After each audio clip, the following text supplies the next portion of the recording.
You thought you were listening to Boob Tube Boys, but you're not. You're listening to Motion Picture Men. I'm Brian Vaughn. Alongside me are Van Lee. You know, I've been a fan of the Motion Picture Men since back when Van puked hard.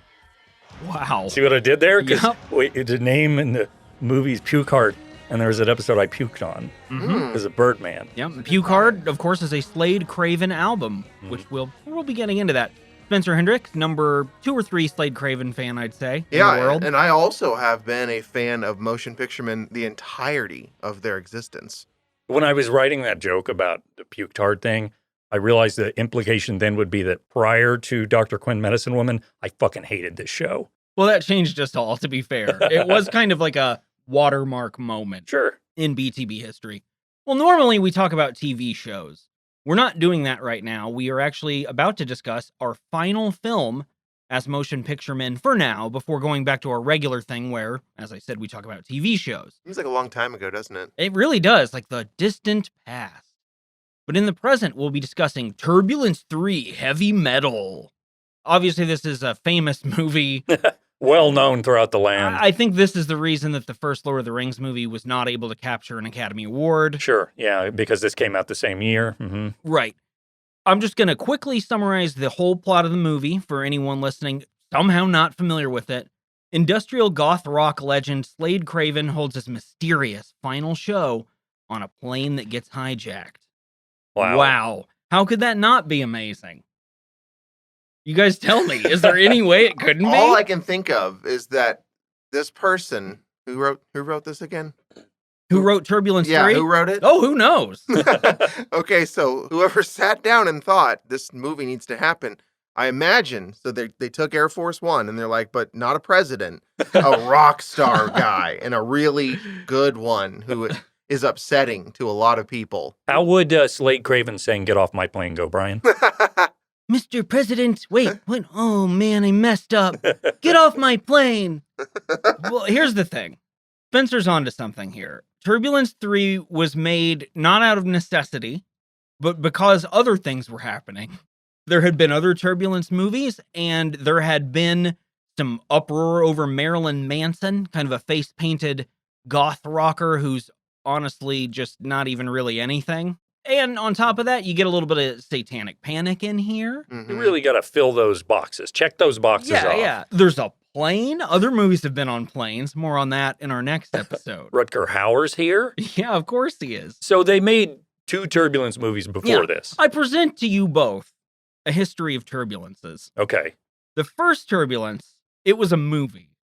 Like a real one that came out in theaters. And Yeah, it was in 1997. There was a plane with issues transporting prisoners, which reminds you maybe of another movie of, I think, that same Also year. 97, Con Air, yeah. And that movie did seriously also feature the first Turbulence, Ray Liotta, Lauren Holly, Brendan Gleeson, and Hector Elizondo. I knew Lauren Holly was in it, who, if you out there don't recognize the name, she was in Dumb and Dumber. She was the main love interest, who actually married Jim Carrey after Dumb and Dumber, and then they spent... Oh, they were actually together in real life? Yeah, and it didn't work out I didn't know that. 2 first names. I only know that lady, that actress, from Picket Fences. I don't know her from anything else at all. And did you mean 2 first names for Lauren Holly or Jim Carrey? Because it's both. Oh, wow, it is both. That's amazing. You're right, but I don't think of Carrie as a first name as much because it's a stupid name. Doug and Carrie? I mean, yeah. Cary Grant. Point taken. Yeah, Cary Grant is the only other person, and that's it. And he wasn't in Turbulence 3. You guys know my friend They Carrie. couldn't get him.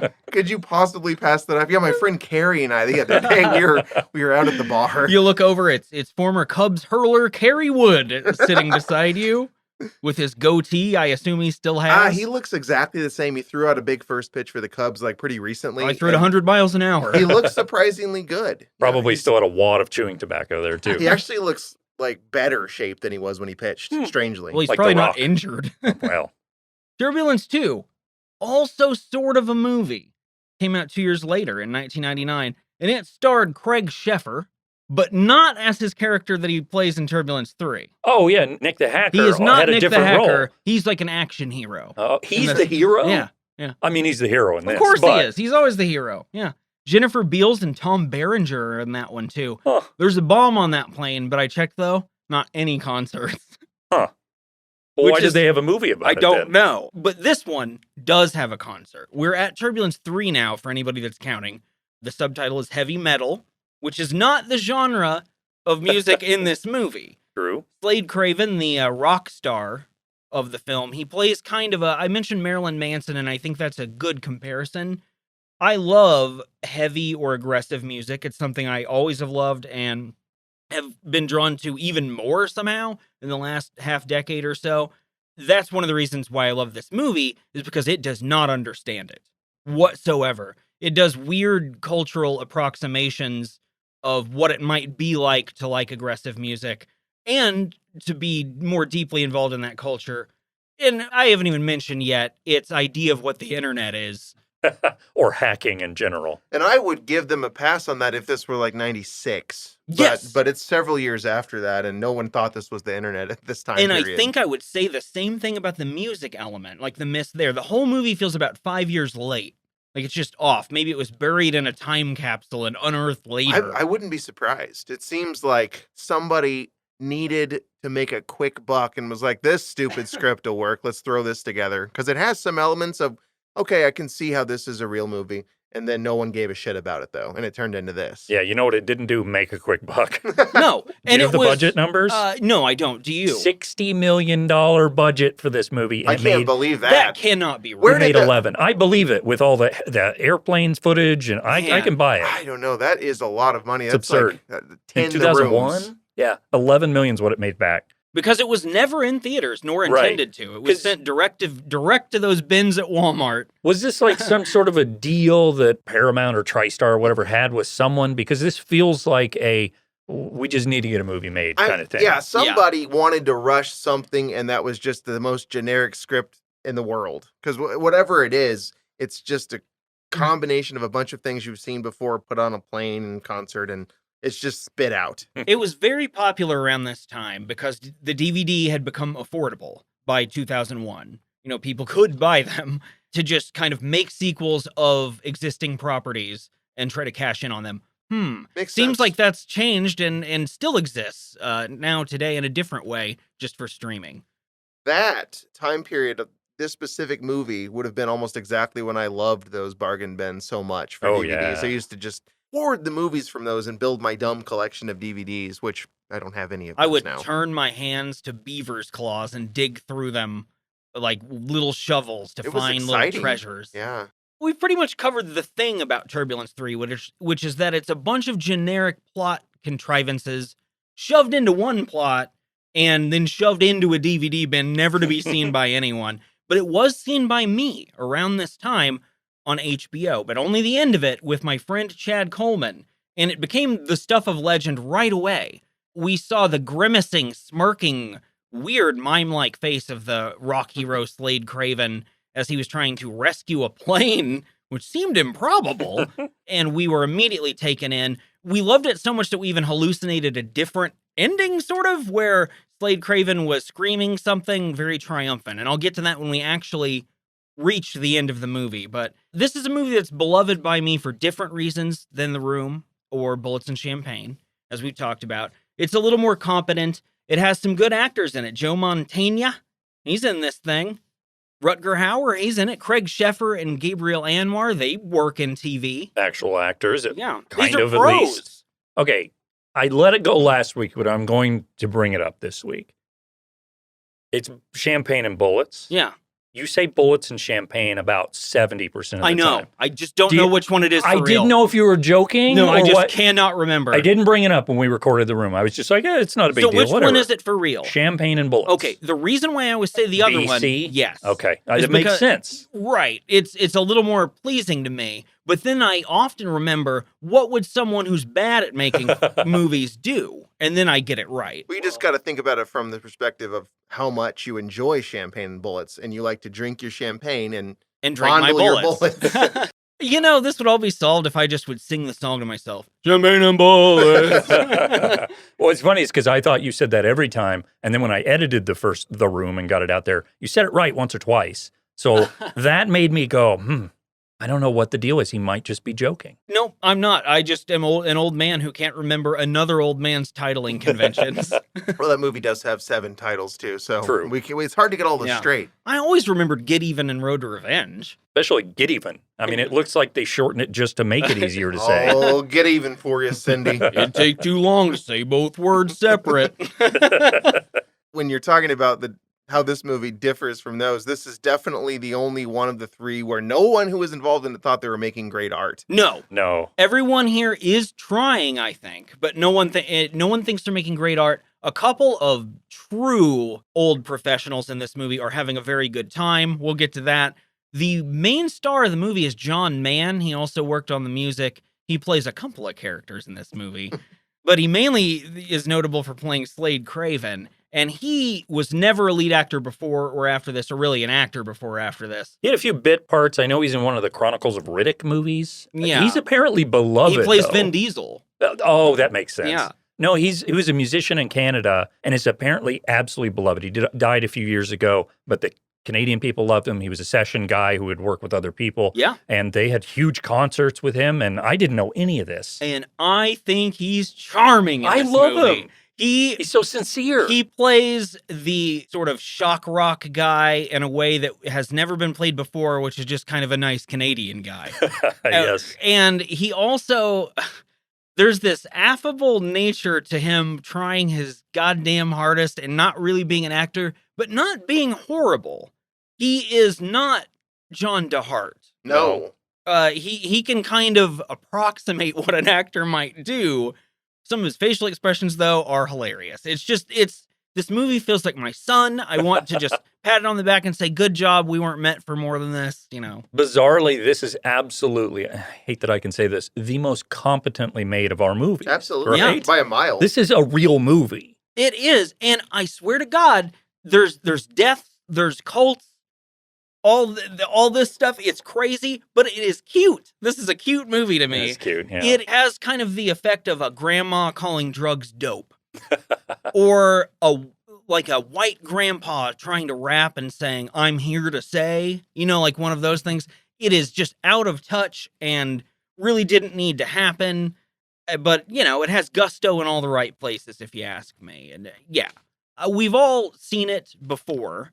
I've seen it the most times, I would say, but not as many times as the other 2 movies we've covered. Probably a good 15 or 20 times, though. I've probably seen it 7 or 8 now after doing this. Around 5 at least over the years. I watched it with Katie a couple of years ago because it popped up on Amazon Prime, and I was like, oh shit, I know this. I need to make you watch this. This is great. But I had only heard stories of it from when you and Chad watched it until... Boy, I don't know. I don't remember the first time I watched this movie, but it was with at least you and I, Brian. I'm sure you were there, Spencer, and loved it from the get-go. It was so much fun. See, for this one, this was about 20 years ago that we first watched, and you and Chad probably waited all of maybe a week or 2 before I saw it with you after that, because I remember you were so excited that we all watched it right away. It was a hunt to find the full movie after seeing the ending. It's not quite, but probably very close to 20 years ago exactly. So this predates my experience with The Room and Champagne, but now I had to think about the order. Champagne and Bullets. Let's just call it Bullets and Champagne from here on out. I say, why not? Kane Citizen? Those Citizen came Kane, I don't along remember which. About 10 years after. Of the 3 we talked about, this one goes back farthest into my life. Actually, technically, I think it goes back furthest for all of us, just by being old and findable to some degree, which Champagne and Bullets was not at that time findable. Let's talk about this movie. And again, since it's so popular and great, I bet you a lot of people have seen it and we'll just be like, oh, this part. Oh, as absolutely. we talk about it. And I'm sure if you're out there and for some reason haven't seen it or you just want to watch it again, check the description of the episode. There will be a link there, perhaps to a Google Drive with a file in it. Just check it and see. See what happens. Fuck around and find out. Los Angeles International Airport. After seeing a potentially misleading Lionsgate logo, we hear kind of a really bad guitar riff. No, I'm going to go back. What was that 3D CGI'd corporate logo intro that sets you up like, oh, this is going to be that logo was to say, someone did distribute this. Okay. I think was the big kind of proclamation at the outset. We fulfilled our obligation. And that guitar, it's supposed to be menacing. It's supposed to tell us whoa, buddy, get ready for a world into the sick and twisted mind of death rocker Slade Craven. But it doesn't. It tells us that this movie apparently was expensive, but does not look or sound like it. We find out it's 2:13 p.m. because we get one of those digital crawl fonts of this era. Again, I love all the cheap fake tech elements of this movie. The presentation elements. And that feels like a disaster movie thing, giving you the time so you can plot it out. This happened here, this happened here. And a hacker movie thing. And it also doesn't show up again. And the font and kind of this presentation is decidedly unmetal also, which I think is also funny. Because you're theming your movie after 5 things at once, which is kind of a, you can only dance with the girl you like best situation. We see outside of the airport, police are holding back 10 or 12 people. Half of them are Slade Craven heads who cannot get enough of their master. They are chanting his name. Would you guys like to do it? Craven, Craven, Craven. It's a lot like the Gior thing, honestly. It really is. Or the Smith thing. The other half, though, they hate Slade Craven. Not Craven, not Craven, not Craven. They do not want his final concert to happen. And that includes this man with a foot-long goatee with a sign that says, "Stop the horror." And then he yells that as well to make sure it's reinforced. I think that guy should have been on the Craven side. I thought so, He too. looked like it, He does. He's got a look that, I don't know, he doesn't look like a protester of objectionable music. Some other signs in the anti-Craven crowd. Wow, that's really hard to say. Anti-Craven crowd. Craven kills. True. Demonstrably true. We also have Mothers Against Death Metal, or I saw Madam. I want that shirt. I want a shirt that says Katie that. said the exact same thing. She's like, I would totally buy a shirt with that on there. But there's also my personal favorite sign out there, which is metal and then equals or pointing to a Nazi sign. Very confusing. I guess if you're talking Norwegian metal from 40 years ago. Sure. But I think, there's some ironically, skinhead stuff there. the conservative Christian crowd that they are, they'd be the ones with Nazi signs in 2023. Yeah, because that's how confused everyone is. Oh, it's horrible. Nazis are really bad. We can all agree on that, but we can't agree that they are Slade Craven. We see a reporter talking to the camera, but he's actually talking to us because we're the only people watching this thing. And he's telling us that Z-Web TV, they've got the golden goose, the broadcast rights to the Slade Craven Last Shot broadcast final concert event of the century. So is it just he's retiring? This is it? Yeah. Right? Kind of young to retire. What you would think, but I guess he made a lot of money. Kind of young for the real guy to be dead already, too, actually. I had no idea he died until you mentioned that. Yeah, I don't know how old he was when he died, but it was just a few years ago, cancer of some sort. Yeah, that makes sense then. Because he wouldn't have been that old. I think maybe he was looking to transition, as some musicians do at a certain point, to a less physically demanding form of music. So take the face paint off, cut the hair, sit down on a stool and play an acoustic guitar. You heard all that aggressive music. It took a lot out of him over the years. And I mentioned that the music is bullshit, but his physical flailing does look very demanding. Like, I'd be worn out. You'd be tired, yeah. You wouldn't be able to do that in your old years. And he's a little lithe, thin guy, so he's clearly wiry and moving around. Yeah, Slade Craven, height and weight. Give it to me. What is that guy? What is this guy? 5'10", 160. He looks a little taller than that. I thought to me. that too. That I didn't know.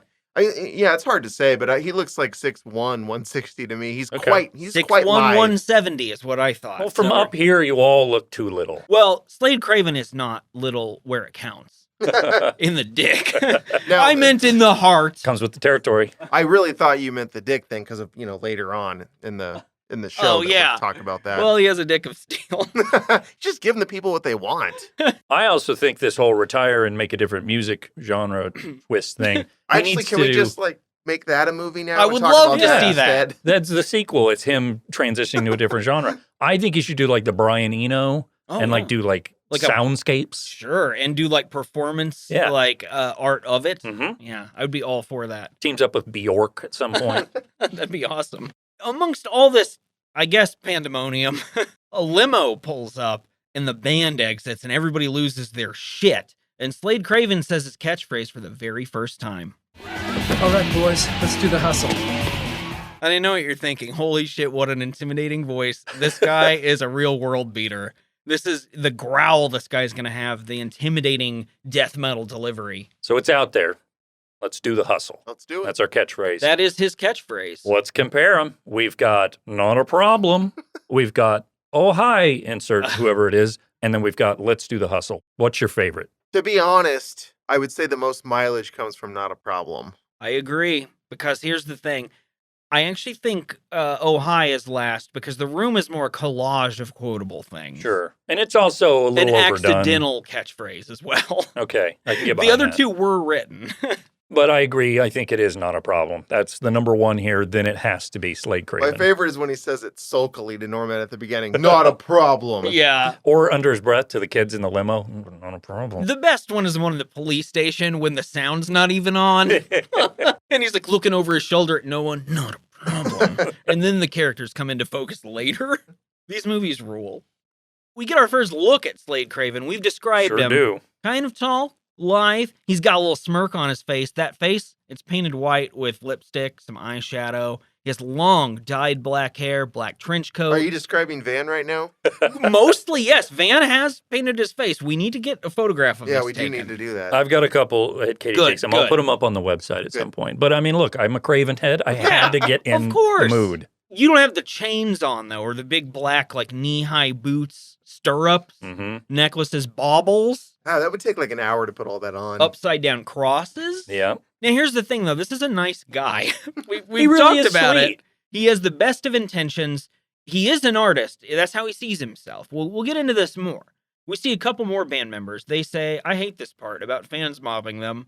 And then they talk about it more and decide, actually, this rules. We love being musicians, and our fans are one of the best parts of this. I should mention that one of them's wearing a feather boa, Yep. and the other one has a cowboy hat on. You know, honestly, they're all supposed to be metal or whatever, Yeah. but they look like they're in Green Day. Like, that's Yeah. what like a punk band. Or perhaps they're in Cats or something. Like they're going to a play. Again, this looks like what maybe a person that has never heard such music would think. It's just like, I've heard the name Slipknot, and I designed these costumes. Yeah. That's what it looks like. We see another band member with slicked back hair and earrings. He wears a nicer shirt. He's kind of a classier guy. Then, of course, we have spiked hair guy who makes out with a girl and says, thanks for the panties. I love you. The magic of cinema. This is why Steven Spielberg first picked up a camera. Lots of mesh shirts. All of them have chokers on, I think, Mhm. with spikes. How does that work? Like in your day-to-day? Just like wearing a choker. The spikes, mainly, is what I'm worried about there, too. Yeah, I guess it depends if you have a long enough neck. If you've got a short neck, not you're going to be shrug. Yeah, running I got into a short all the neck. time. It wouldn't work for me. Yeah, no, you're not a choker guy, Spencer. No. That's why you've never worn one, presumably the only reason. I also am always tense too, so I'm always like Yeah, putting well, my shoulders up, and that makes it Mhm. look even shorter. that's true. We all slump Yeah. really bad, Oh, I'm a so we'd be slumper. jabbing ourselves a lot. Well, that's one thing about being really theatrical is that bad posture does not accommodate theatricality. You look kind of lame if you're like dressed up like the Tin Man, but you're slumped over. You know what? It works fine is podcasting. Yeah. You can have shitty posture in podcasts. Yeah, we found our calling. We're doing what we're supposed to be doing instead of being in Slade Craven. This is why when I play music, I wear what I wear to podcast in, which is a t-shirt. Do you think maybe over time, though, the choker, your neck can kind of builds a callus up or something? Maybe It gets, no, your neck gets ripped. eventually from the your pressure. neck would get used to it. Yeah, and I think you would get better at wearing a choker over We've time. often talked about how the baseball player, Mike Trout, Whereas He a has no choker, neck. who has he has almost too much neck. It's very Well, short, yeah. but it's very well, wide. it goes wide. Yeah, He's a little bulldog. it's not. Yeah, it's like it's those. not like a normal shaped neck. No, it's like those penises that are called chodes, like the with Okay. the Oh, little yeah. square penises. That's Mike Trout's neck. Do you think he sleeps in a choker and that's how his neck got that big? A choker. I don't Wow. think there's a choker that could fit around Mike Trout's neck. It'd be like a belt. Well, don't do that. That's dangerous. Yeah, now we're getting into the possibly fetish territory, but also possibly just kill yourself territory. We're also too flabby in the middle to have studded belts. I would No. be jabbing everywhere Do you with think they that. make studded belts and like people very big size? You think that is a thing? You have to go Like, Hot no Topic one- XL. No one this size wants that. Let's not do that. I don't know why my mind went to this, but I was about to say, do you think they make studded belts for Santas? Like mall Santas with like Hot Topic Santa. That'd be right? awesome. Why does that not exist for fucking Well, alt kids? I I would would you know? think- Etsy that. It would be a little painful to sit on that though if you're gonna Oh, like sit a down and kid. tell them you want his. I want. This is not the This. sort of Santa you get to sit on his lap. I He guess actually not. hits you. He'll bite if you get too close. It's like those restaurants where they are mean to you, only it's Yeah, yeah. Santa. You get your lump of coal right then and there on the skull. I think this is a good business idea, and maybe it could fund our podcast. Let's revisit this do that. around the holidays. First, we need to go to the Z-Web TV Broadcast Center. It's 5:15 now. Do you guys like mouths? I prefer the cameras be inside them if possible. Because we get a full-blown mouth view of two of our characters here Yeah. that was the worst shot scene in the entire movie. It bothered me. These It's are not a good shot. couple of our Z-Web TV bigwigs, I guess. I don't know. Benny and this woman that also works with Benny. I was waiting for you to say the name because I don't have a fucking clue what the name is, This and I is couldn't going to figure it happen out. a couple times, and I don't give a shit. And that's one thing about Turbulence 3. It doesn't either, really. It's just moving along. What should we call her? Rachel. Okay. Rachel is perfect because she's also wearing a choker, except it's a puka shell choker. Because What? that's for fucking margarita metalheads. You buy that at the Sunglass Hut at the mall. Yeah, that's, man, it's really hard to combine Jimmy Buffett and the name of any metal artist off the top of your head. But I did try for about 2 seconds there. Huh. Yeah, no, nothing coming up here Nope, either. didn't happen. Nope, still tried for just a little too long. Buffett stood on. Yeah, there's just nothing you can do with it. But Buff not. maybe we'll get there. Benny and Rachel, as Spencer has named her, they're bickering because Benny wishes he was the one on the Slade Craven plane instead of stupid goddamn Ethan. And Ethan is a cameraman, just some young guy, whereas Benny, he's been a Puke Hard fan since Slade debuted, like since the beginning. So you said this was an album, not just a song? Yeah. How do you know that? Somebody makes a comment about a song as if it's on that album. Okay. Don't know it for sure, it's contextual. Okay. But as a few musical things here will be context only, I could be wrong because I don't know how fast and loose Turbulence 3 is playing with these details. I feel like if your star's John Mann, who's a musician, he probably wants to get that right. Whether or not Yeah. he had any input at all, I'm not sure. And that was another one of my kind of contextual clues. As a music fan wouldn't say they'd been a fan of a band since a song. Right. They would say it since an An album. album. Yeah. Or even just a year, but yeah, mostly just album. something normal. But we're not going to get that out of this movie because it's kind of approximating normal, Well, as how- we've said. How did you guys feel about Rachel and Benny's teeth? We saw all of them, pretty much. They were just normal I teeth. saw Yeah. too much of Rachel's gums. They came all the way down to the middle of her teeth. She's got much gums. Well, That they're not happens. receding, though. No, good. that's it's good. In to fact, have all they're those they're gums. maybe attacking. They are, yeah. It went all the way down. You know, okay, so there's a little gap in the middle of her front teeth. Common. It was all taken by gums in her case. Huh. She had a gum gap. Well, Benny had worse teeth. They were Weren't yellow. straightened. They were a little yellow. But, I mean, I'm not judging on that, No, but it's okay. that's interesting that they would choose to focus on a mouth when it was the case. This is an artsy fucking movie. You look at mouths, you look at planes, whatever. You put the camera in different places. I do wonder though why they thought that would be a shot you would want to go with in this movie. It is really bizarre, and it isn't a motif or anything. They never do it again. No, that's it. I wish they kept doing it. That'd be great. Well, okay, I actually think, the movie centers around a singer who's also a hostage-taking terrorist. Maybe. We'll see. Like, there's a lot of talking, like a lot of mouth-centric stuff. Yeah. You know, but no, it's just for these two broadcast employees.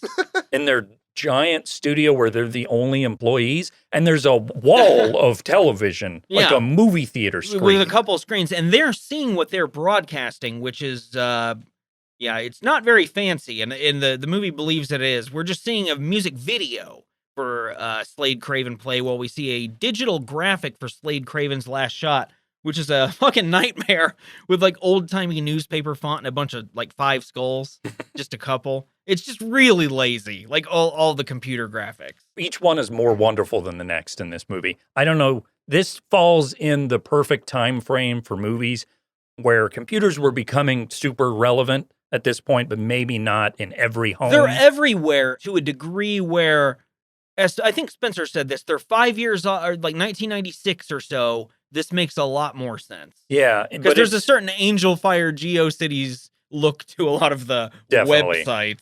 But they do the thing where they'll do this in movies or shows around that time where they don't think the audience will understand any of it. Yes. So it's just say computer terms, and then We're it's going to hear the truth. word mainframe a lot today. Yes. And just even hacking in general. Yeah, and that's exactly right. And the same goes with the metal stuff too. Like the idea is like we're just gonna say stuff. Anyone watching this movie is just waiting on their oil change at Walmart. Whatever. What you need Are to you implying that at the waiting station at the auto center, they're playing Turbulence 3? Yeah, I'd they have watch a fucking it. DVD Sure. player out, of course, and everybody's riveted. Nobody can work on cars. All the mechanics are like, do you think he's going to get off this plane? Great.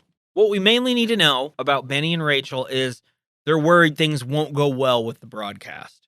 They're not going to go well at all, as it turns out. From their end, it's not bad. Yeah, I guess they're, in a certain way, no.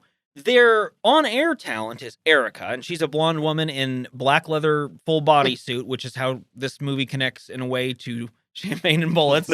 She's dressed a little like Rick Bodie. And Erica's introducing the setting of the plane to anyone who's bought this pay-per-view, because this Slade Craven's Last Shot is a pay-per-view event. $10 a person. Okay, so you know all that Yes. for a fact. Okay, well, here's the thing, though. Later on, they're going to make a huge deal about the numbers. Oh, we're going to get there. And Okay. I have a fascinating question for you guys about the logic involved in those numbers. Okay, well, at least we know that. It is a pay-per-view. Yes. And that makes sense. Around this time, that could be one of the first internet-based pay-per-views. I get it. Sure. Erica on this ZTV or ZWeb The TV or ZWeb whatever TV, they are. yes. It's kind of like almost like a YouTuber before YouTube, like the live YouTube things and Twitch and all that. It's That's almost fair. like Yeah, she's before they had that. basically she's internet Ryan Seacrest, which is what those people are. She You know? acts like it. She acts like she's hosting the concert itself for most of the movie. Like all concerts have a host. But it is, a pay-per-view event, so she's sort of some sort of announcer they can throw back to. Erica's telling us how this party is going to be smoking. Again, it sounds like a grandma would say or something like that. And they're looking for 10 million Craven fans to buy the pay-per-view. That's crazy. That's $100 million they'd make off this thing. And Ethan offers her that was good when she's done talking, and Erica walks away. And that's their whole deal. Ethan says like 2-word sentences. Erica rolls her eyes and walks away. That's not helpful feedback, Ethan. He didn't give her any pointers this time. I really liked how you did this. That was good. Also, what was anything about it? She was basically like, here's what we're doing. Yeah, We're on she a did plane. her job. She read the lines that she prepared. If he had said that was adequate, I think that gets the message across. Also, if you're ever in a situation where you need to talk with another coworker about something, and the words "that was adequate" is the best way to describe it, just don't say those words. Yeah. Yeah, there's Just no be need to quiet. say anything. And she would have preferred he didn't. No, she doesn't want him to exist. If a robot could hold that camera up, she would be fine with that. And speaking of these ZWeb TV employees, do you guys feel like Benny gives off like a kind of like a cokehead energy? I feel Yes, like he just went and snorted a line before all of I the think scenes. his job, I think this is the biggest event he's hosted yet since he's been in his position with ZWeb TV. And I think he felt a lot of pressure to get the job done. So I think he's snorting some white. Pony? Yeah. Or is I that think- heroin? I don't think know. that's heroin. He's Ride snorting the white cocaine pony. back there somewhere. And that's the thing too. I'm sure that would go in. Yeah. They'd want you to think like all metalheads snort cocaine. And Benny, total metalhead. He's wearing a sweater. He's 58. Worshipping cocaine users, you know how that's a thing. Normad, are you in charge of this whole production? All right, Ethan. Normad would window probably- down, Slade. I love Slade Craven. He would probably really like this concert, I would think. Sure. He might even Say be he on tried- there. Tried to get a ticket, but they were sold out. He wasn't one of the 40 fans who made it or whatever? No. Because they announced that they're like the top 40 Craven heads. So he probably just paid the $10 then to see it Sure. from his home. I will say, really nice work on the part of the movie and getting around how a lot of people would want to see this in theory in real life by being like, oh, it's a limited edition thing on a plane. hmm And also, I will add, if there were only 40 people with access to the final plane concert of this popular of a musician, because this movie makes him out to be very popular, hmm this would cost a ton. None of these young people would be there. No, it'd be Yeah. all the old people who could Yeah. afford that. People in suits and shit like that. Unless Yeah. they did like a Willy Wonka's thing, where you got the golden ticket for the. I bet you that's how plane. fucking Buckethead got in there. Or Grandpa, that's why he was there. Yeah, there's a couple characters. I like that concept better than people that were the most well-to-do and were able to pay the top dollar or whatever. So that he just gave it away. From what we know about Slade, he is a man of the people. He might do that. Let's spend some time at the FAA tower, like in a lot of action movies. The FAA tells this reporter that's on the ground at the airport, there's no reason for us to block this flight. All of the standards are being met by this flight and everyone on it. There are no threats to it. He then says the word controversy in a way that has been lodged in my mind for 20 years. Absolutely not. There haven't been any threats, and I would appreciate it if people didn't exaggerate the controversy over this flight. What the fuck is that?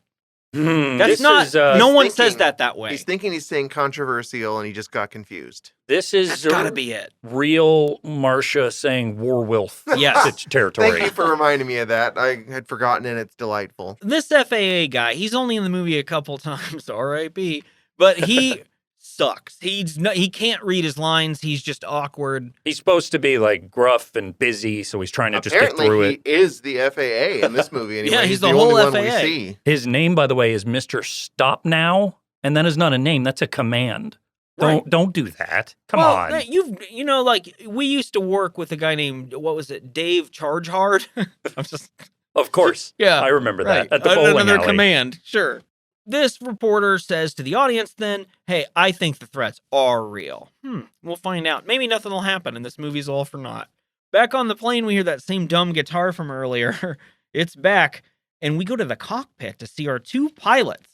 There's a middle-aged, chestnut-haired man. He's going a little gray around the temples, just like me.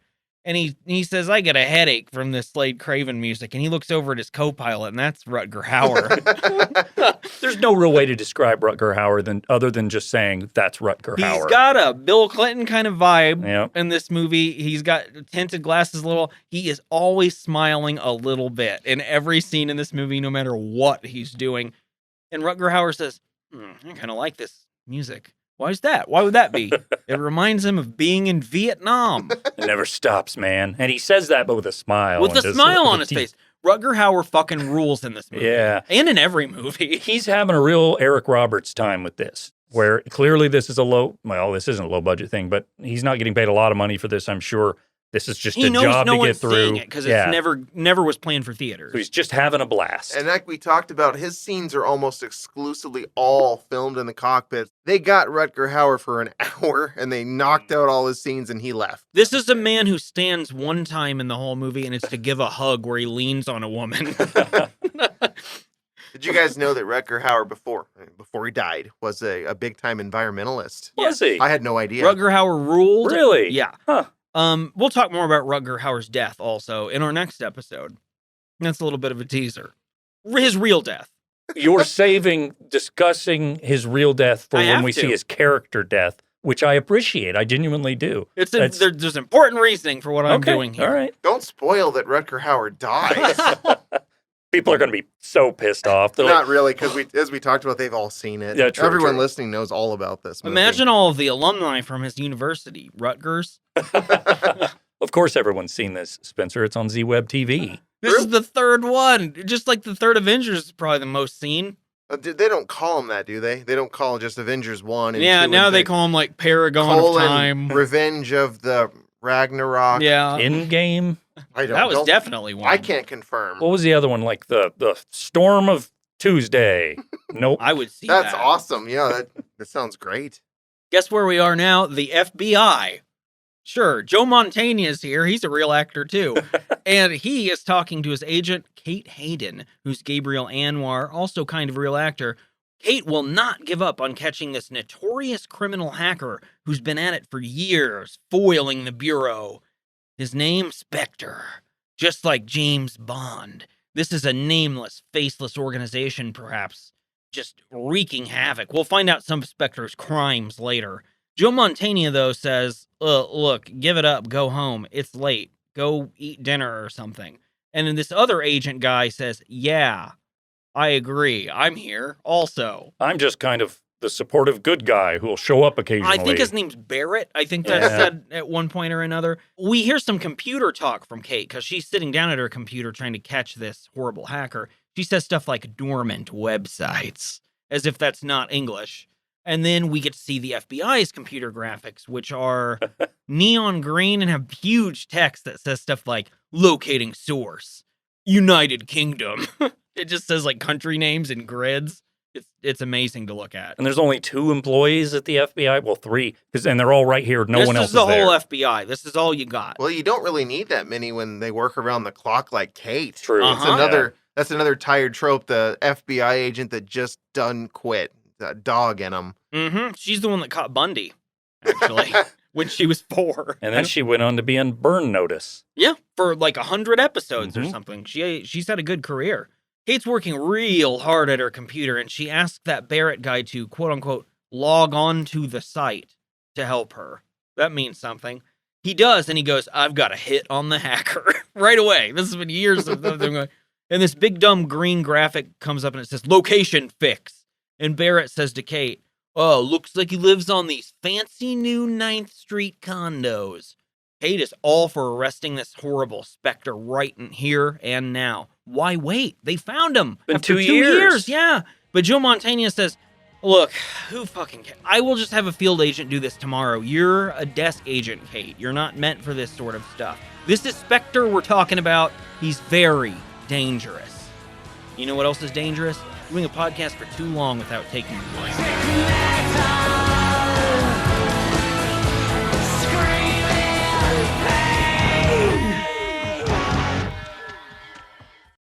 We open upon a big floor plan in this condo of this expensive building. We see a multi-computer station nestled in the center where things can't really plug into anything. And then there's a pool table and kind of public domain electronic music playing. And this must be the home of the world's foremost cyber criminal Spectre. But there's kind of a guy in his mid-30s here, and he kind of saunters over to his workstation with some kind of cock in his walk, you know? Like he thinks got he's hot swagger. shit. Yeah, even though it's by himself. I guess I should say a little more. He's sipping from a goblet. He's wearing a bandana with tinted glasses. He's got a goatee, a little bit of a smirk, and he's wearing a bowling shirt with like the top 3 buttons undone. He's also excited already because he's about to save himself $10 fucking and hack his ass into Slade Craven's final concert. I love the idea of like the world's foremost hacker being like, I'm saving fucking $10 on this. Using his considerable skills to watch a concert. Yeah, to of an artist pirate. who he's a very big fan of, and you would think would want to donate money to. And has the money to. Certainly. Clearly, he's got this 80,000 square foot room that he calls a condo. It's one room.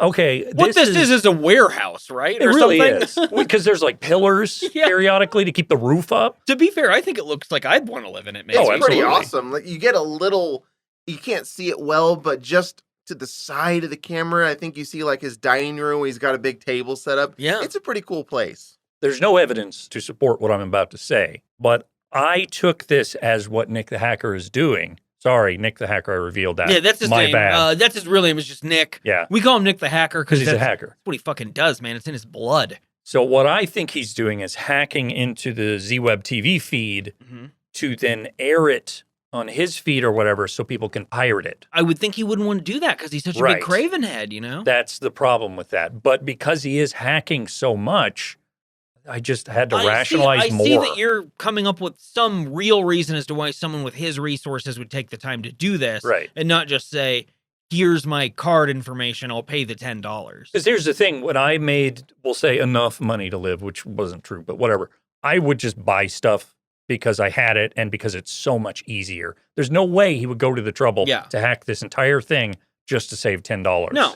That's the first thing people with money are thinking is, how can I get myself out of having to spend my time doing things that I can just pay for instead? Why Warren Yeah. Buffett hacks into everything he can. That's why people, the more money they get, they just add these more things to pay other people to do and create this orbit where their life doesn't really exist as a life anymore. But whatever. So in Turbulence 3 Heavy Metal, we see Nick the Hacker in his element. And I would say Nick the Hacker comes across as Craig Sheffer that plays him. He was the hero of Turbulence 2 as a different character. That's really funny to me. That's ballsy. I as- can't even see it. No, and that's because he's so convincing as a dork who wants to be cool in Mhm. this movie. And he represents what Slade Craven does for heavy music to like computer guys in this movie. Yes, absolutely. Where they're missing the mark by a million miles. This is the second Boob Tube Boys episode. It's been 105 of them since this last happened that we have a character named Nick the.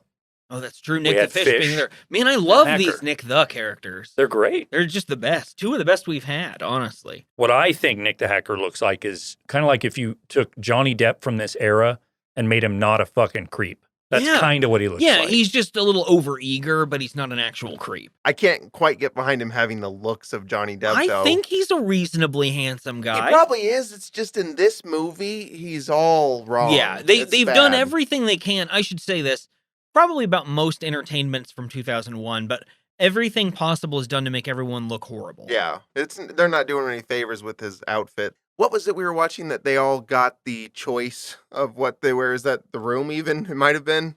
Like, sort of, they had racks actors of clothing. No, it was Champagne and Bullets, because we were talking brought about how their own. Wings and John DeHart wanted to dress up specifically from their own wardrobe. So I want to believe that Craig Sheffer picked those things out from his personal I hope so, wardrobe. so bad. Now, we have done the can they pull off a leather jacket speech. This posits another question. Can they pull off a headband? Sure. I am on the fence with him. I think he I don't kind of like can. it. I don't like like it. headbands, so. I think he pulls it off with aplomb because Craig Sheffer is a real actor enough to know I need to commit to this role with full enthusiasm, and he's not Rutger Hauering it to a point where he's clearly like, guys, fucking look at this. Get a load of this. He is putting an extra 10% mustard on it, sometimes like 30. I think because he seems so confident and kind of aloof, it works for him in this movie. Not in a way that I think actually is cool. Anytime I see a person who seems comfortable, I'm like, whatever. Wear your fucking bandana and dance with your mop or whatever. We also knows to wear the blue filter glasses because it's better for your eye health. That's why he's doing this. I guarantee you it's not just to match his fucking shirt and pants. Because he's all blue, it should be noted. Not all black like everybody on the plane's wearing. Now we get a big load of Slade Craven's Razor Electric video so that we can get some credits in also. They roll over Slade's famous video that we mentioned a lot and shown a lot in this movie, where he kind of walks up and down a hallway with a butter knife. He pets a dog at one point that is on a leash, and there's kind of some, like, I don't know, reverse negative effects done to the video. This is supposedly a very controversial video. It's pretty scary. Disturbing, even. Hey, Slade, you're one of the richest human beings in the world and one of the top musicians ever. I am, yes, that's true. Where do you want to do your music video for this? Hallway. Bingo. Ask me where I want to do my last concert. Where do you want to do your last concert? Tiny plane. Let's do the hustle, baby. I do not know how I made so much money in my career with these sorts of business ideas I have. We now see a TSA line, or what approximated one before 9/11, because this movie was shot before 9/11.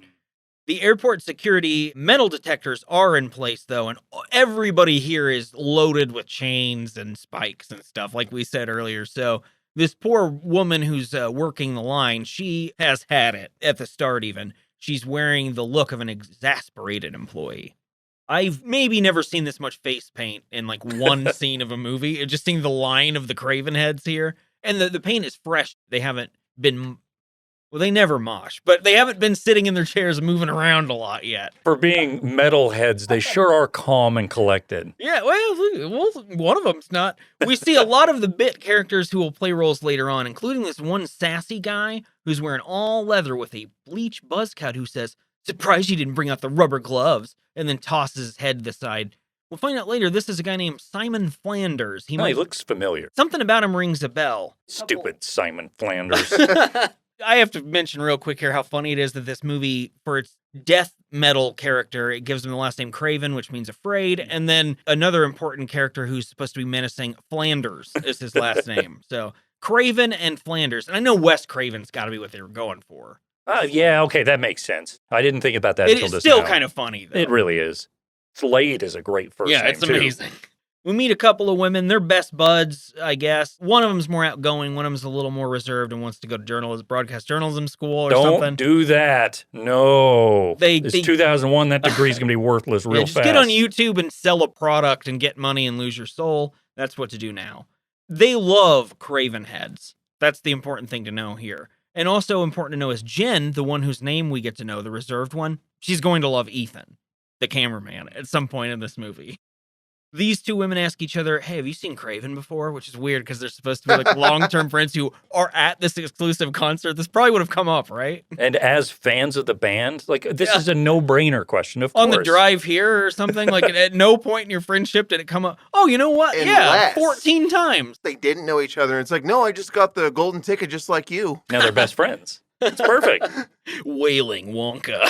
The wacky one makes me think of that actress Fairuza Balk. Me too. And it's not her, but No. she's got that kind of distinct look, big lips with But you know what? quirky personality. This was around the Fairuza Balk timeline, Mhm. also 2000 era, 90s, 2000 era. I miss her. I liked her. What I happened don't to know what her? she's doing. You miss her. She was in Return to Oz, I think. Mhm. She was Wendy? No.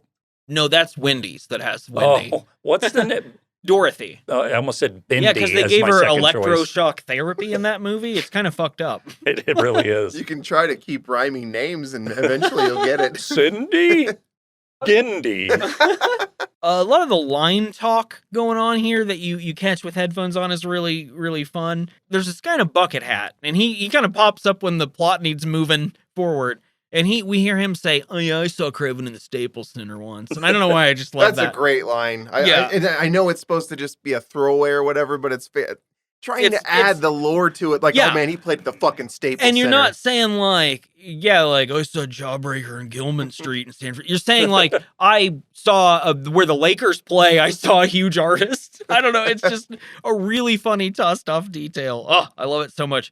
I would also like to add that we hear the Slade Craven classic "I'll Take the Knife" playing in the background in this scene. That's what that song is called, Mm. courtesy of me having found the soundtrack.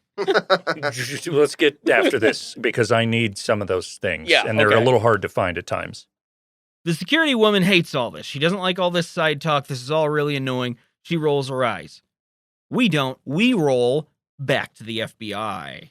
Kate is yelling at this Barrett guy, this other agent, about how she's been chasing Nick the Hacker, a.k.a. Spectre, for 2 years, and the goddamn field jocks get to make the arrest. Fucking Booth gets to take him Ugh, down. every time. Tackles him, probably. Well, Barrett says this is a bad idea to pursue Spectre now. Go home. And Barrett says, I'm going to leave and assume you also will. But Kate doesn't. She says, no, I'm going to sit down at my huge CRT monitor and I'm going to tap Nick's phone. And then we see stuff like link status, lock, tap status pop up on the screen kind of whenever. I don't know. She's not doing anything. And Kate looks more concerned as these different prompts come up. Meanwhile, back at Nick's condo, well, he's talking to an egg-themed program he has on his computer called The Crack. And he's saying, oh, I hope you can get that firewall or something. And then he calls in a pizza from Gino at Village Pizza, where he's a regular, of course. They're like, oh, hey, Nick, what's up? I bet Nick you're the not. hacker. Yeah. Hey, Spectre. He's got the number 23. He beats there all the time. Kate, who has tapped Nick's phone line, she's got an idea. She puts her coat on. Looks like FBI agent Kate Hayden's about to get a second job at Village Pizza. Perhaps because she doesn't have this one anymore, being that she's going completely against her Being boss's that she's orders. fucking going rogue in the middle of the night here. Here's the thing about the pizza scene where I almost call him Nick the Fish. Nick the Hacker orders a pizza. They say, oh, number 23, right? Yes. Okay, I'll be there in 15 minutes. So they're going to make, cook, and deliver a pizza in 15 minutes? No, he's a amazing. fucking regular. They've got it ready. They're like, I bet you Nick's going to call here pretty soon. This is around his regular hack into the feed of an event he wants to watch It's time. hacking time. And you know what? Hacking makes me hungry. Why can't he just hack straight into their mainframe or whatever they've Link got status. there and just make it spit out the order to the employees? He should be able to do that. That's true. And then actually, couldn't he just hack the pizza oven? Yeah. I mean, it's all hackable. Yeah, you can hack the pizza itself into your body, I bet, if you wanted to. Cyber or biohacking, Lawnmower Man. starring Craig Sheffer. Oh, I don't know if that'd be better than with Jeff Fahey or not. No. Because I Jeff don't know. Fahey is I amazing. do like Jeff Fahey. Oh, man. Jeff Fahey's in that movie where he becomes a serial killer because he gets part of him transplanted onto him or something. I don't know. Isn't what that Lawnmower Man? I don't think so. I think this is another movie around that same time. Or maybe that is Lawnmower. Oh, no, I think I know what you're talking about. Lawnmower Man is the one where he goes into the computer Right. and they're in those like gyro balls. But not like in Johnny Mnemonic. No. Well, I think that perhaps it would be better with Craig Sheffer if he is Nick the Hacker in the Lawnmower Okay. Man. If Yeah, So he he's gets the to retain hero his trying character. to stop Lawnmower Well, I don't know Man. if he's the hero. He's just Okay. Nick the Hacker. He's Nick the Hacker and he's Lawnmower I Man. want Nick the Hacker to pop up in more movies. Sure. As Nick the Hacker, In right? general, yeah. I want this character to be in Yeah. like a now era tech show. Like put him in like Severance or something. He is Angela and Bones. Nick the Hacker. The Nick the Hackertron. That's hard to say. He could just borrow one of Benny's monitors, those huge-ass monitors, to replace the Angelotron. Back at Slade's security check at the airport, the employee has to actually check the band in now, and we get kind of the action time soundtrack music here for Slade as the band saunters up trying to look really cool and not getting there. Because they're in their metal outfits or whatever, and then they're walking through an airport with like colorful carpet. It looks kind of like a hotel lobby almost. It looks bizarre. And they're walking real slow, and it's not slow-mo. They're just walking really slow and jangling, because over the soundtrack you can hear all their little baubles and stuff kind of clanking as they walk. They're so noisy. They really are. John Mann, I've noticed he has 2 different walking speeds. Yeah. There's one that's like super power walk. That's when he's doing the hustle. Yeah. Yes, when he has to get by the adoring fans or when he's just really eager to get puts into that his head next, down. Yeah. He just goes 100 miles an hour, and then he has this, which is more of a strut. This is where he's trying to turn people on. Like, he's like, look at this. Look at all this. And he kind of moves his hips in motion as he walks. This is a man with a large mouth. Oh, the yeah. lipstick really accentuates it, and he contorts his face He around does, a lot. I was going to say, he does have an expressive face. He really does. And it, I think, makes him all the more charming for it. It's his turn to get through security just to make sure Slade Craven's not up to anything. He does his little trademark smirk, which is every bit, to me, as much a catchphrase, like a visual catchphrase for Slade, as "Let's do the hustle." Chad's impersonation of John Mann's smirk, I can still see it. It's been just dead 15, perfect. 20 years, I can see it. The aforementioned Chad Coleman, who first saw this beautiful movie with me. Slade gets wanded, and then he shows off, hey, this is my sign of the devil, which is his upside-down cross. The security guard is not intimidated by this, just doesn't care at all. Slade then kind of changes his tact and says, you have the most beautiful eyes, and then shows off a series of spikes and shin medals. He describes his metal crotch piece as part of the job. Do you think it's a metal crotch piece, or if he has like the Prince Albert? He might have the Prince Albert. Oh, it is the Prince. It's got to be a Prince Albert. That's what I think, but I don't bet know. he also has other metal stuff in there. Like, he might have like little Christmas ornaments hanging from his pubes. Or like a coin or something. Yeah, like some sort of coin that he flips to see, who dies next. Yeah, see, I thought it was maybe some kind of meant for enhancement because he's saying the fans Like an want add-on? it. It's got to, yeah, like when he says he's got to give the people what they want or whatever. I don't know how actual genitalia piercing and decoration would be giving the fans what they wanted because they're not seeing that, are they? Oh, It's a well, fair we point. don't know where the show was going to go. They say he's got really Maybe he does. Maybe controversial he things. takes it all off at some point in the show. Mm-hmm. That's actually the controversial part. It's not any sort of like satanic stuff. No, it's just that he gets naked in his shows, and that would be controversial. And he's got a heavy metal thing hanging from his junk. The whole thing is just metal. He's like smelted it at some point. If that happened, I would definitely understand where the controversy came from in this. I would also understand better where he comes up with that steel pipe later, actually, if That's he true. pulled out of his Ew. pants. Yeah. Oh man, that's kind of gross now. And I'll say this about the movie too, is they kind of are trying to present Craven as what his image is right now. Yes, kind of are trying to is this whole thing.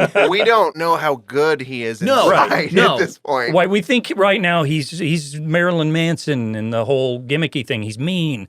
He's snarky. He's all that. We don't think he's a good guy mysterious. yet. Yeah, we think it's possible he's capable of anything. He seems oddly Canadian or something, but like not, like a little too polite or something, but we don't technically know that yet.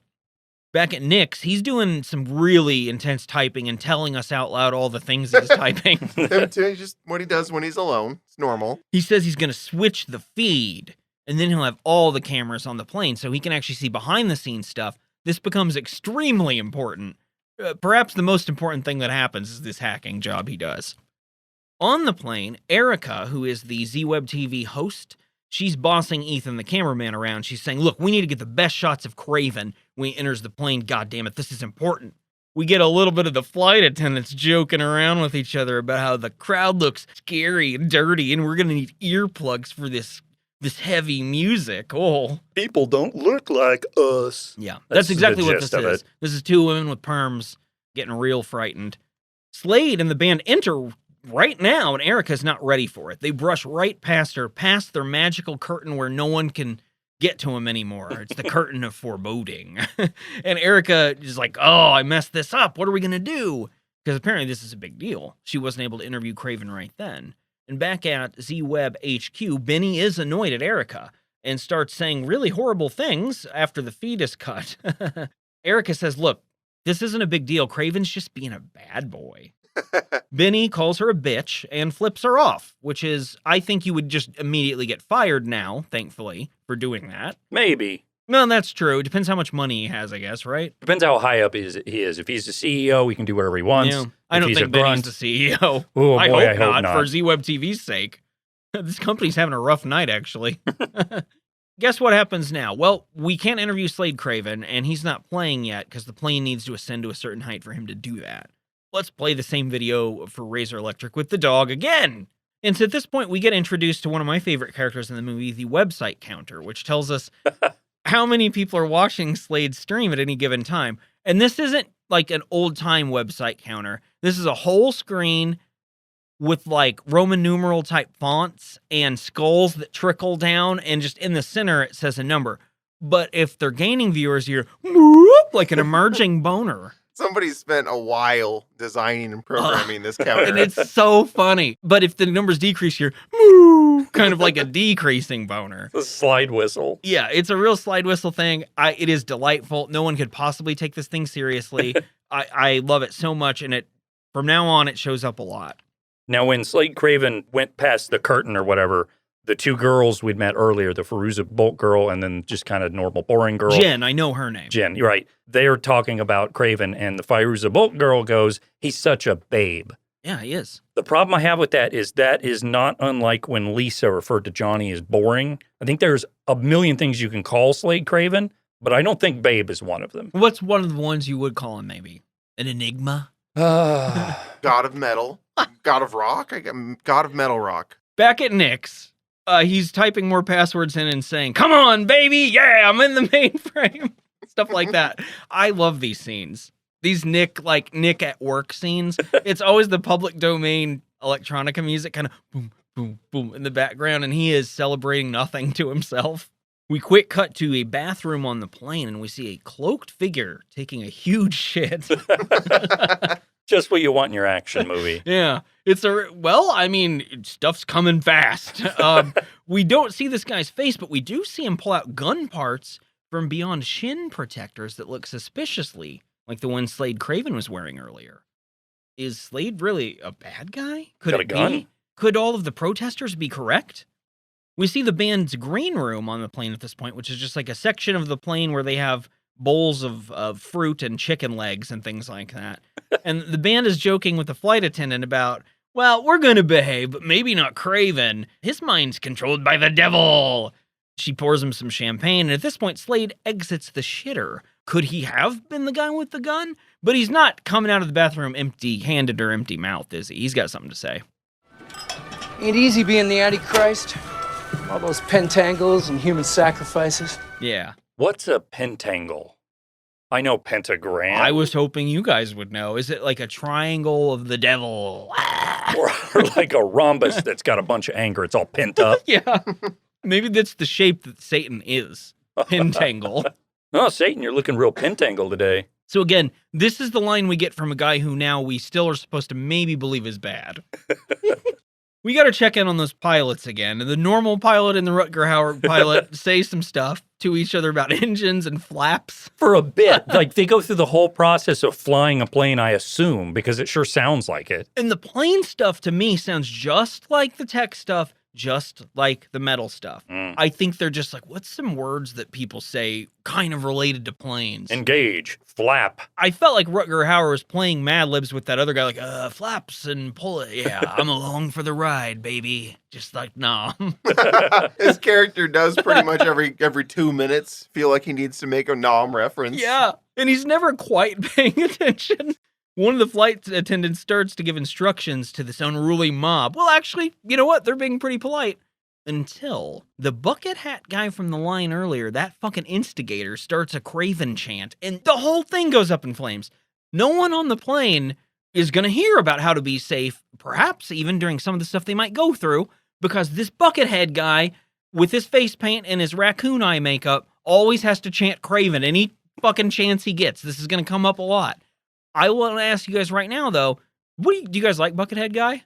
I'm fine with Buckethead guy. I don't dislike him. I think he's got the right spirit for Sure. what this concert is, and he's definitely trying to get in the moment. So I can appreciate that. I also might have called him Buckethead, like the fucking Like the guitar KFC player. guy, yeah. Yeah, He's but going to shred before this night's over. he might be into Buckethead too. And Craven, I'd imagine.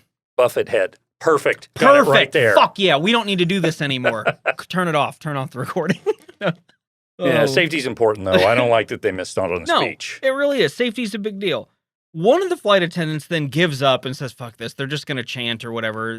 Fucking edgelords. And then she goes to the back of the plane to sit down next to Erica, looking at a fellow woman, probably like, finally somebody will understand. Erica gives her a dirty look and then blocks the seat with her boots. Because she's not friends with anybody.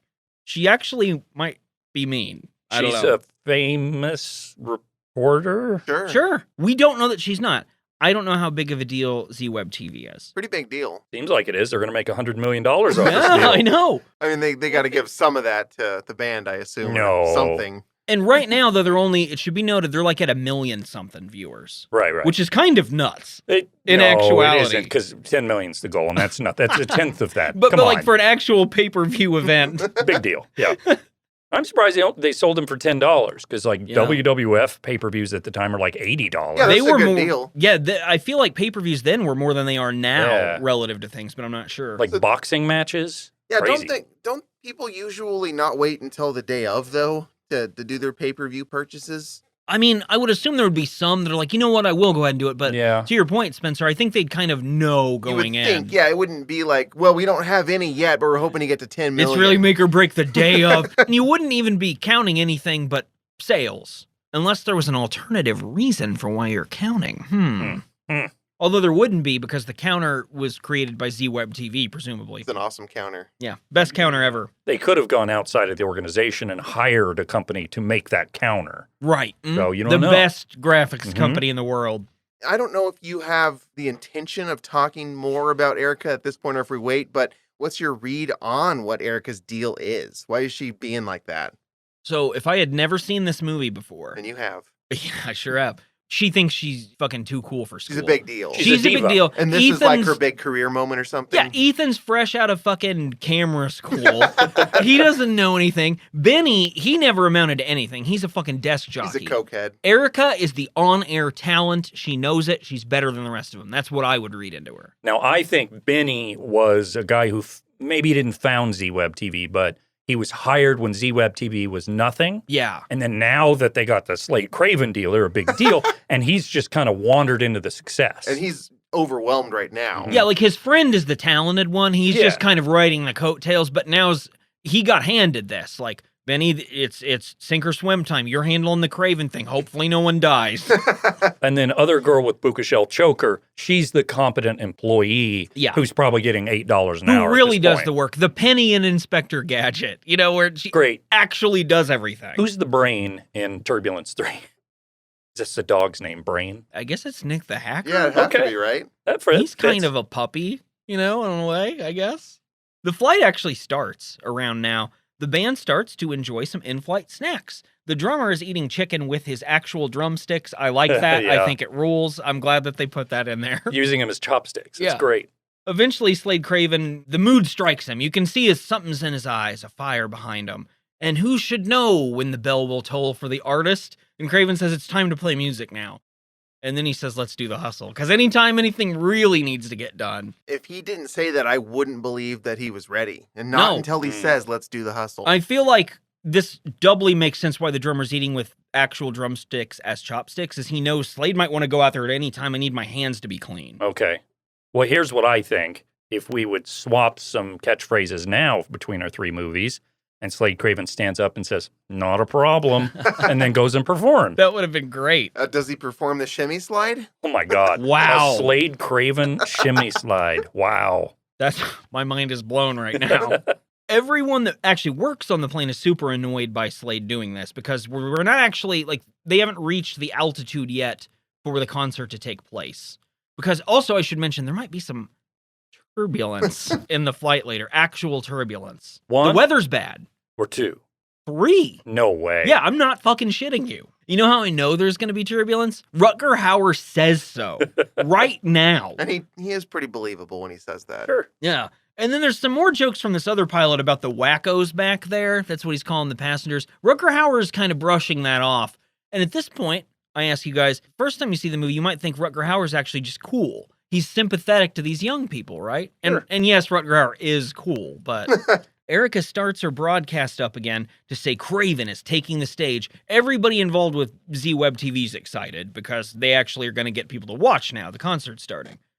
The bucket hat instigator once again leaps up and yells, Craven's taking the stage! Craven! Craven! And everyone runs onto the stage.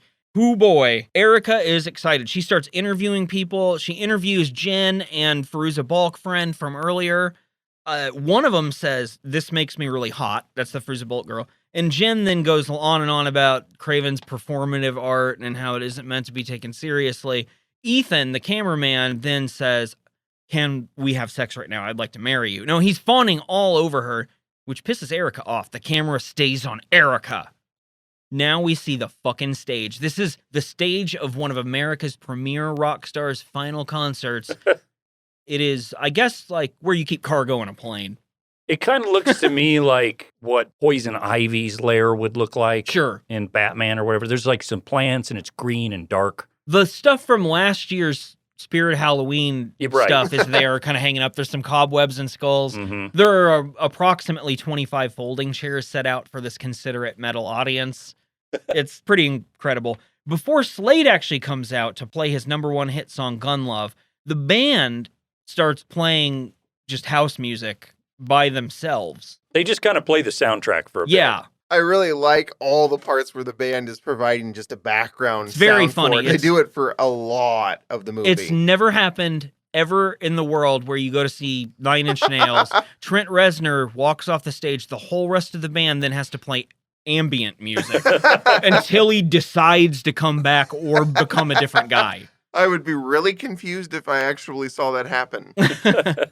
Eventually, Slade pops out here, though, and he sits down in a prop electric chair. That's pretty cool, right? Yeah, I like that. And then he starts prancing around doing his little lullaby singing, and he's got a smirk on his face. The crowd's mostly seated, but they are bobbing around a little bit. Which is what you do at a heavy metal concert, bob a little. Lightly tap your foot. And this is a classic quiet, loud format for this song here. It's very tame. Eventually we get to the bridge, which, as I said, it's a Slade does a "My pretty little baby" and twirls his hair on his finger thing. It's supposed to be creepy. It's actually pretty funny. Delightful is what I would call it.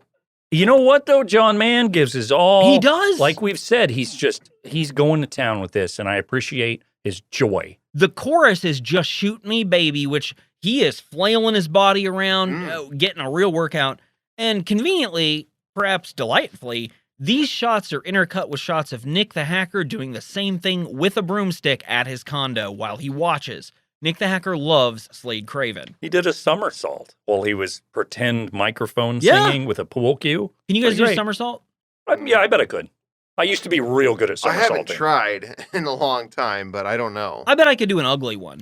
I bet I could do a pretty solid one. I need more room. Does it count Well, if yeah, you there's give up no room. halfway and just roll? Is that the same thing? You get points. Or if you just fall off to the side a little bit. And then roll over on Yeah. your back. And fall then asleep. wheeze. Hey, Slade Craven, what's your favorite late 90s, early 2000s David Spade-led sitcom? Just shoot me, baby. That That's what it would is. be. Plus, he's a big Spade head. He's watched everything he's ever done. Slade Craven was very into Joe Dirt, Yep. Saturday Night Live, The other Chris Farley one, not the one. Tommy Boy, Black not that one. Sheep. That's the one. Yep. The performance rages on for a little while longer, I guess. Slade kisses Jen's Fairuza Balk friend, who loses her mind because she thinks he's a babe. And then he crawls up on stage, Slade does, and he does some weird smiles and stuff. The song ends, and then the drummer counts down into more of them playing house music for a little bit, kind of, while Slade smirks and kind of walks into the crowd as they once again chant his name. I assume the bucket hat guy started it. I kind of buy this with the ambient sound. This is a performance.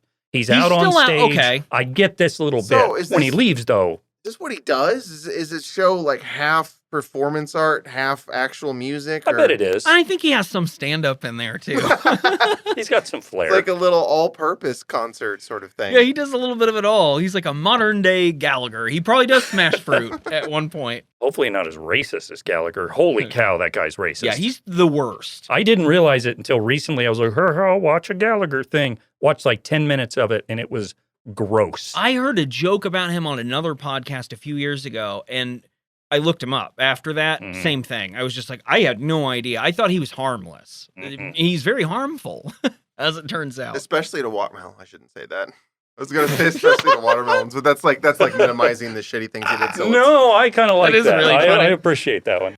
Watermelons fear him. It's not surprising that The stage covered in sinew and seed.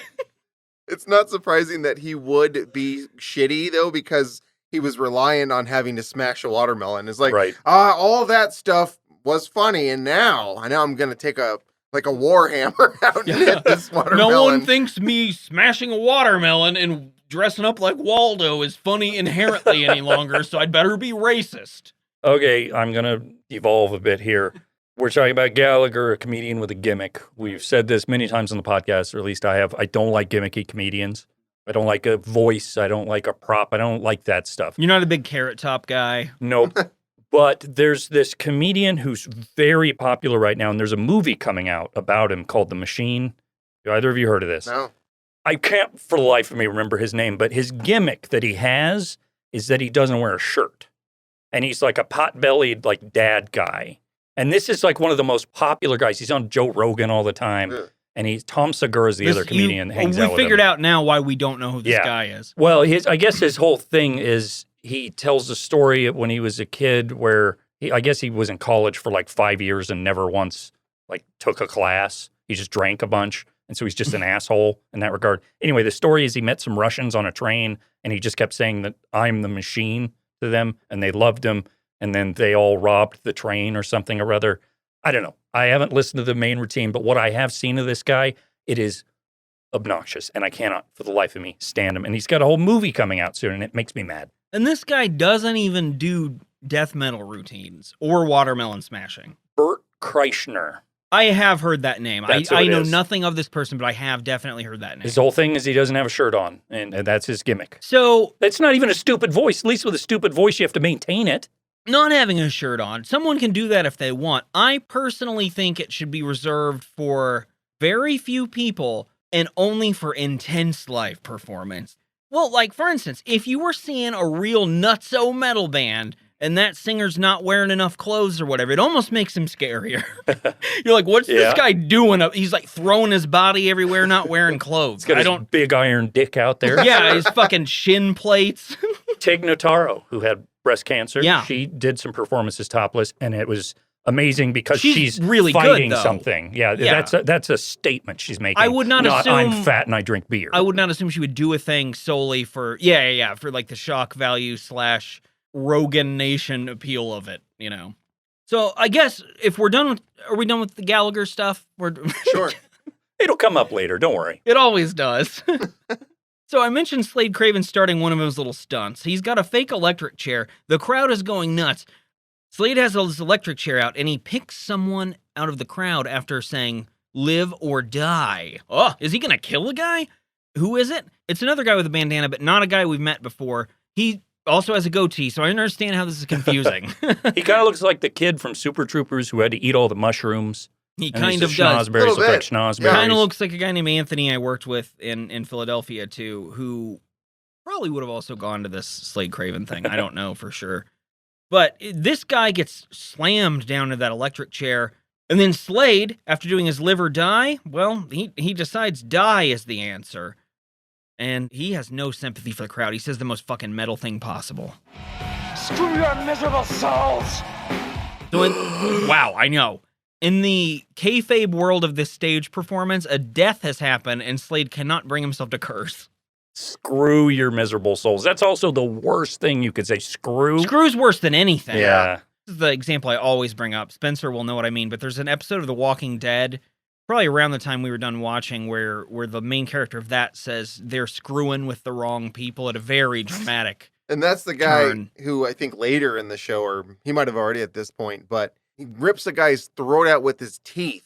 And then I think he already had. He at that can't point. even say fuck the Yeah. like these guys are fucking with us. This guy eats people pretty much. Yeah. And he kills he a isn't bunch even of a zombie. zombies. And he's just like, yeah, they're screwing with the wrong people. That is a real power move, though. If zombies are eating all your friends, and you're like, I'll show them. I'm going to eat someone, too.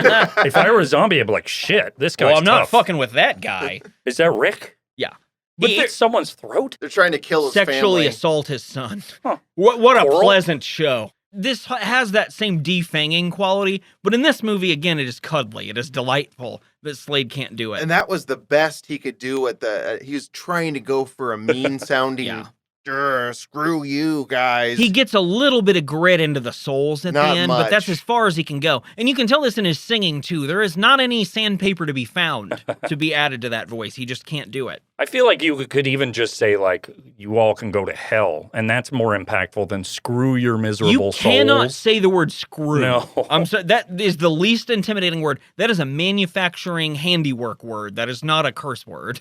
What could he have possibly said that would have worked? Been like, yeah, that's fitting for this metal concert where someone's they're frying fresh on an electric chair in front of the crowd. Well, here's my suggestion in place of him saying anything at all. Trap door. Slade disappears during the trap okay. door. Big flame.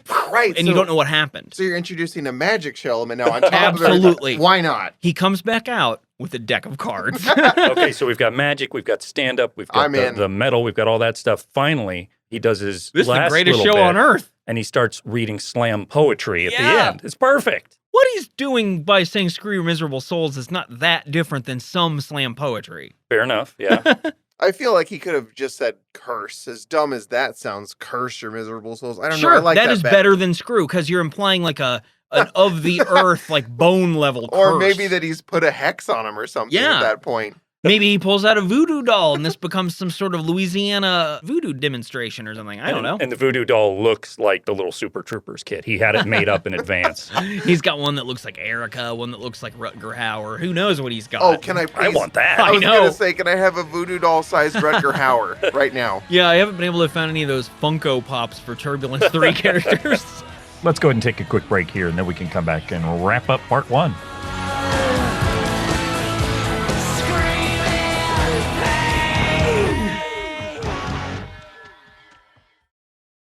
We cut to Erica, who's giving a speech to the camera about how twisted Slade is, because Slade's gone now.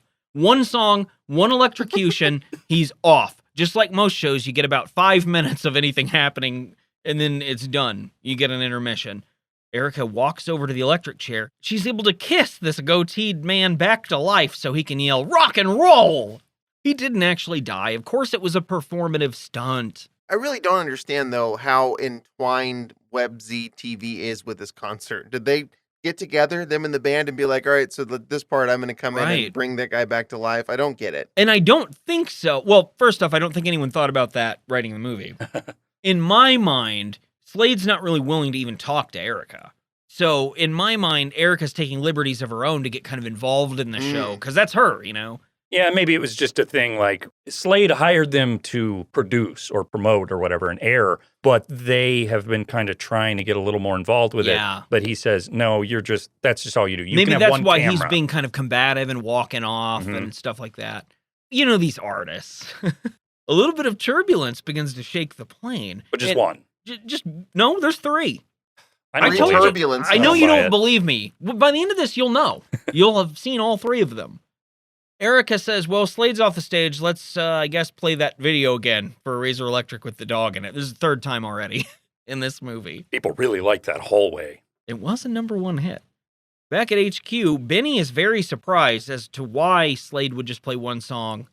I agree. I don't think it makes too much sense, unless that theory we just presented where he's mad at Z-Web TV is part of it.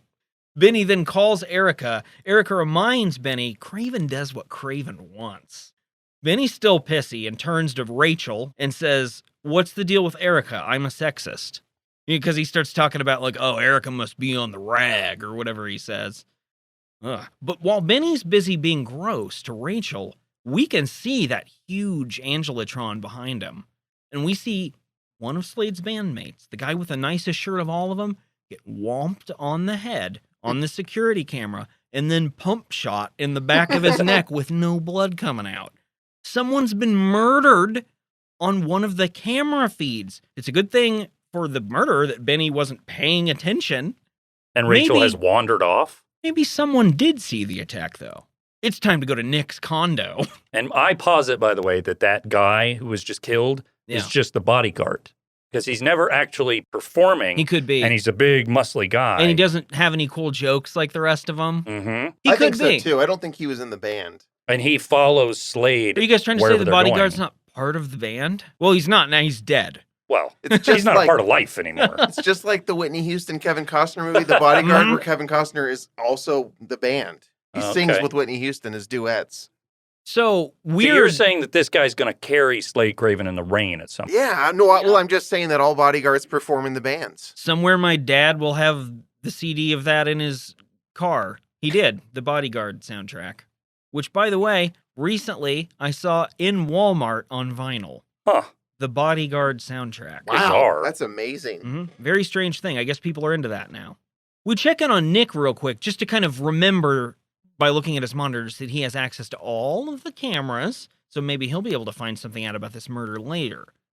We check in with Slade, who is very delicately washing his little hands in the bathroom. Which means, and I will give you the timeline, much like we did with The Room, before the concert, they're all in the green room. Slade comes out of the bathroom. He just peed or pooped or whatever. Says Antichrist, ain't easy being one. They do the beginning of the concert. He does one song, kills one kid, and then has to go to the bathroom again. Yes. I think he's got some prostate issues or some health problems. He might have. We don't know what he ate before the flight. True. Maybe he just gorged a bunch of Taco Bell. Could be stage fright. Could be that he's nervous after. It's his last one.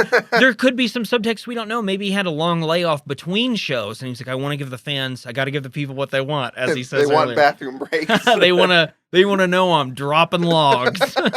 But yeah, Slade's done shitting. He's washing his hands again super gently, and you can hear the water trickling, and it's cute. I love it. This movie's good. And we see someone in fishnets behind him. That's everyone on the plane, essentially, so we don't know who it is for sure. But as this person approaches Slade very politely says, what can I do for you? Like you would say to someone in your personal bathroom. Who's lurking behind you menacingly. You would say, get out of my bathroom, or try to get out yourself, I would think. He does have, I think it is supposed to be a confrontational vibe in his tone when he's like, what can I do for you? He isn't able to do that. He says it. Yeah. He can't. Too Canadian, too nice. Screw your miserable soul. Back at Nick's, it's pizza delivery time. Wait, that's not a pizza person, though. That's Kate Hayden from the FBI. But he just greets her as like, hey, put the pizza on the counter, take the money. You just invite the Domino's person in. That's never happened ever. But I guess he is a regular at Village Pizza. Gino knows him. And he sees her, and no flags come up because she's wearing a power suit. Yeah. Like, oh, no, that's the Domino's outfit now. Yeah, the Domino's people dress like federal agents. It's normal. They're just trying to instill confidence in their customer base. Look how successful our employees are. Maybe he's like, the Noid's looking good. I don't But that is actually Nick the Hacker's reaction as he finally turns and looks at Kate and gives her the old elevator eyes because Nick thinks she's attractive and he's going to speak with his peepers. Kate notices behind Nick is a feed, a Slade Craven feed, and she walks over. Nick immediately, still somehow thinking she works for pizza, starts bragging about how he's the best hacker in the world. No one is smarter than me. I have hacked into Slade Craven's final concert illegally. Sure. And come on over here, delivery person. Please come, take a look. Look at it. Make sure that this is illegal for sure. And Kate says, oh, actually, I work with the FBI, and handcuffs him, and I'm better and smarter than you. He does kind of egg her on, though. Yeah. She's like, you could get busted. It's like, yes, you'd have to be smarter than me, and that's not possible. Yeah. Oh, and the way he reads that line is actually good. It's the way someone like that would say it. He's so dismissive of the concept, even, just because that's not possible. Yeah, the feds are dumb, man. My question is why did she pull out her gun? Yeah, and this is not a gun moment. She puts it in his face. This is not a gun crime either. No. A crime where the gun comes out. Nor does Nick seem like a gun guy. Well, and she is not a field agent, right? So she doesn't really know this part of the process, I would think. I bet she doesn't get it. Be shocked if someone with her job is issued a gun. You wouldn't think she would need one. Because, again, she's not a field jock. As Kate is putting the screws to Nick, telling him he sucks and handcuffing him, he has one last-ditch effort to get free. He says, look, this Slade Craven thing that I've hacked into to save $10, I saw someone get murdered on the camera. And Kate's like, no, you didn't. It's theatrical. He does this kind of stuff. If he was going to do that, he'd do it on camera, which is a really good point. Mhm. Like, you would think Nick the Hacker was lying. She doesn't know Nick the Hacker is a paragon of truth and a real Robin Hood man of the people.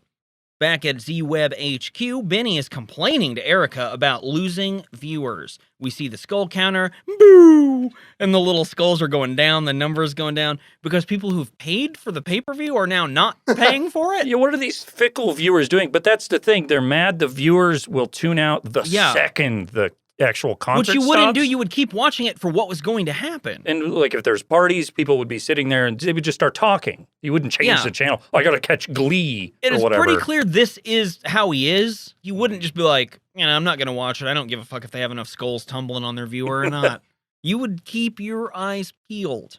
After we get a good look at that skull counter, Kate is reciting a list of Nick the Hacker's crimes back to him while she searches his place and even finds some chains and collars, which I think is supposed to be a bit of a Chekhov's sex. I thought that when she was doing the tap query on him, I was like, oh, that's later that that's happens. a good point. Yeah. There was a lot of tap all over that screen when she was searching for him.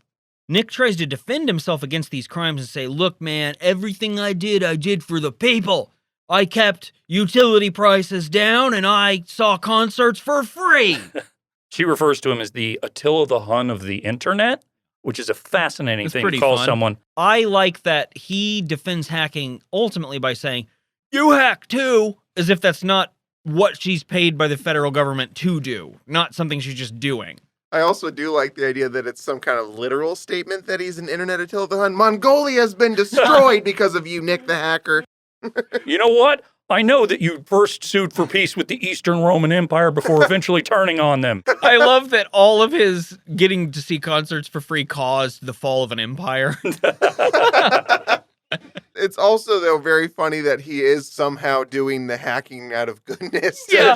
I hack from the rich so I could give it to the poor. I actually do think, because obviously that's bullshit, and I do think it's really, really funny how, and I don't think this is intentional though, when he starts doing that again to end the scene, Kate just points the gun directly at him. right at his face. Which is basically to say, I'm not even kind of buying this, which as the audience, you're kind of also pointing the gun directly at him. Yeah, at this point, you're kind of like, shut up.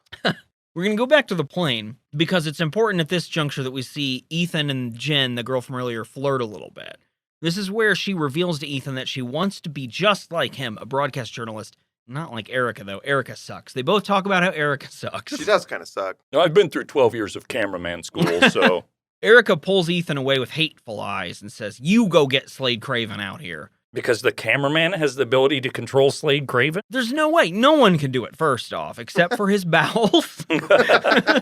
Ethan tries to do this, but Slade says, I'll be out when I'm ready, and starts adjusting all of his devil rings on his hands while he looks in the mirror. Ethan says something like, Mr. Craven, sir, could you... And I just wanted to be like, Mr. Craven was my father. Call me Slade. Or Junior. So do you think Slade has to take everything, we talked about all the decorating that he does probably on his penis. You think he has to take all that off every time he goes to poo-poo? I'd imagine he's figured out a way to lift and maneuver. Maybe he's got a flap back there. Well, that would Like would a onesie. explain part of That is a plain word. a big deal of this whole process every time he has to go to the bathroom. And why it takes so long. Yeah, there could be some of that. I don't know. That's true. Just an idea. That is a very good point. Slade's bathroom trips, no matter what's going on, would take longer than the average person's. He has to disassemble himself. Ethan complains, hey, I went to 100 years of film school, and I'm doing this. I'm waiting on a guy to adjust his rings. Back to the skull counter. Boo! Not going well. Benny, he's not happy, but he does bring in some frappuccinos for himself and Rachel, which is supposed to say, this is what we really meant, not Coke. This is why he's so hyped up. And then Benny says, I don't know, play the video for Gun Love. One of the two videos we've mentioned. We know too. This is where Benny reveals that this is a $10 pay-per-view. During this conversation here, that's when my notes really go nuts about how this doesn't make any sense. Nick, meanwhile, goes ahead and shows Kate all of the murder footage. Kate doesn't speak, Gabrielle Anwar here does a pretty good job of her facial expression showing, Nick the Hacker's actually right. This is a real murder on screen. I'm gonna have to deal with this blue man, just head to toe blue, for a little while longer. And by the way, Nick the Hacker has like a 6x8 framed photo of Slade Craven on his desk. It's beautiful. I want one, honestly. Maybe I want a full-size poster. I don't know. Bucket Hat guy has a Slade Craven shirt. That's true. And I'd wear that. Yeah, surely we can get those screen printed. Kate's pretty convinced looking at this. She's fully staring at the screen looking concerned. That's how you know she's going to investigate this potential murder. Back on the plane, in the cockpit, Rutger Hauer says, hey, normal guy, why don't you go back to where all the wackos are and kind of just see what they're doing while I hold down the fort. Rutger He's real Hauer, weird about it. He says, as the co-pilot, I want to force you, the pilot, to go do this. But there's something about Rutger Hauer and that smooth charisma he has where you do it. You're like, oh, sure, man. It wasn't like being mean about it. It was almost like a nice request. You're a cool guy. You're not going to do anything weird in here. I'm going to tell you that right now. Yeah, you just sit here and think about Nom some more. Think about what you might want to do to all those knobs in front of you. So then the other pilot goes to the back to check on the stage. What will await him on this air stage? Well, you're just going to have to wait another week to find out next week when we cover the second half of Turbulence 3, Heavy Metal. I'm excited. Yeah. This was fun, but it's going to get even more fun.